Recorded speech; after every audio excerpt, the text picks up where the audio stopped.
justement, Marc-Olivier Fogel disait que vous faisiez pas le même métier, que vous faisiez une chaîne de débat et eux faisaient une chaîne d'information.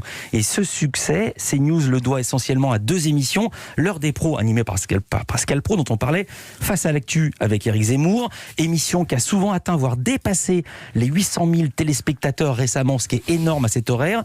Éric Zemmour, qui a évoqué le directeur général de Canal+, c'est Franck Cadoret, il disait que les propos du polémiste n'étaient pas racistes. Et lors d'une réunion du CSE, le Conseil social et économique du groupe, information donnée hier soir par Mediapart. Est-ce que vous êtes d'accord avec lui? Est-ce que les propos d'Éric Zemmour ne sont pas racistes?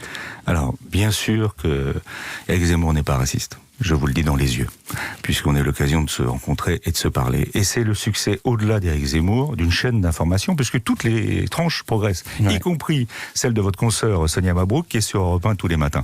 Que ça soit Pascal Praud, Romain Desarpes, Sonia Mabrouk, Jean-Marc Morandini, qu'on a bien connu sur cette antenne, Laurence Ferrari, Christine Kelly, Pascal Praud, c'est un carton total. Tous les noms que vous citez n'ont pas été condamnés, contrairement à Éric Zemmour, pour provocation à la haine raciale. Oui, après il faut voir ce qui va se passer par la suite, mais je peux vous assurer qu'Éric Zemmour n'est pas raciste. Il est au sein d'une émission où on accueille aussi bien Jean-Pierre Chevènement que Michel Onfray, que même Bernard-Henri Lévy, et tout le monde est bienvenu dans cette émission. Mais vous avez raison de saluer le succès de ces émissions, parce que Punchline, c'est 400% d'audience en plus. Christine Kelly, Laurence Ferrari, on est près de 800 000, et l'heure des Pros 2, et c'est le succès. Ouais. Parce que Pascal Praud, il fait le matin, et c'est le premier à l'avoir fait, parce que Serge Nedjar lui a dit, Pascal, et si on faisait autre chose que du foot? Et Pascal, il a une intelligence de faire autre chose que du foot, et c'est lui, aujourd'hui, l'emblème de CNews. Et c'est un succès total. Ouais. On considère qu'on participe à la démocratie, on fait de l'info, on fait du débat, des opinions avec un S.